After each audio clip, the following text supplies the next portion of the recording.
Hello, everyone. This is the Mgtow Cowboy. Greetings and salutations.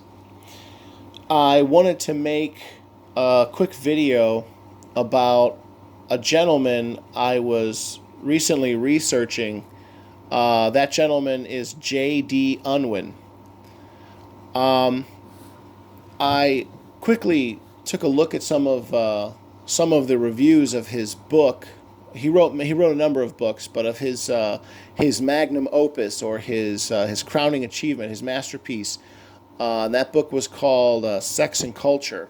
I think it came out in 1934, and I wanted to talk about how it related, or how it does relate, to Mgtow. So in my last video, I received a number of comments. Some of them were saying that yes, we need to change the laws. However, others were saying no, it's too late. It doesn't matter. There's nothing we can do. Even changing the laws at this point are not going to fix the situation, and that the damage is irreversible. And I just wanted to, I don't know, analyze that a little bit. So, the basic premise of his book is that, and again, the name of the book is called Sex and Culture. Sex and Culture by J.D. Unwin. J.D. Unwin was like the consummate British anthropologist of the first half of the 20th century. I think he went to like Oxford. He wrote all the books. He was basically like, he would be like what Philip Zimbardo is today in the world of psychology. He's basically like the top guy. He would be the top authority in the world of anthropology back then. And his basic premise is that a society, the more liberal, the more prosperous a society becomes, the more sexually liberated it tends to become. And the more sexually liberated a society becomes, the more it tends to fall apart, or the more so certain conditions are met where the society starts to become weak, and then either it falls apart from within, or it gets taken over by an outside tribe. So, yeah, to go into it, in the book he studies I think like somewhere between 80 and 90 different. I think he studies over 80 clans, tribes, nations, nation states, and civilizations. Some of them primitive, some of them very sophisticated, some of them ancient, some of them modern. And he claims that he found a 100% correlation between essentially giving women political power and that society falling apart. And he puts it this way. He talks about something called social energy. And he claims that, he defines social energy as the energy that is displayed by men.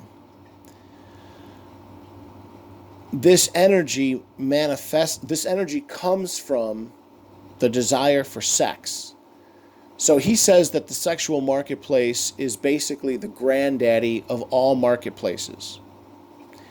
And men want sex, they want access to sex.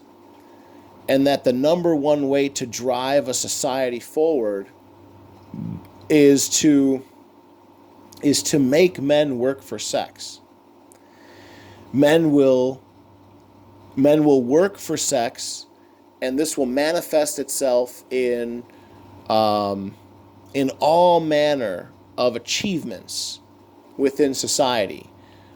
He says these achievements can be in art, they can be in science, they can even be militaristic achievements. So, going out and conquering. expanding. And he talks about the importance of monogamy. He says monogamy is extremely important in order to maintain a high level of social energy. But then what he noticed is, as a given society becomes more financially affluent, basically prosperous, what tends to happen is women start to gain political power. And then once women gain political power, one of the first things they do is they seek to become less monogamous. I'm reminded of, I think it was Turd Flinging Monkey, who said that women want capitalism in the bedroom, but communism in the marketplace. So and men want the exact opposite. Men want capitalism in the marketplace, but communism in the bedroom. Men want communism in the bedroom. Men want to make sure that every single man gets a wife or gets, a sexual partner. So, yeah. So men, according to J.D. Unwin, must be, I don't know what the term is, bribed or incentivized. Let's say men must be incentivized to rise up and work hard and create social achievement. And the best way to do that is through sex. But then what happens is the society becomes wealthy, and then women become empowered. And once women become empowered, they push sexual liberation for themselves.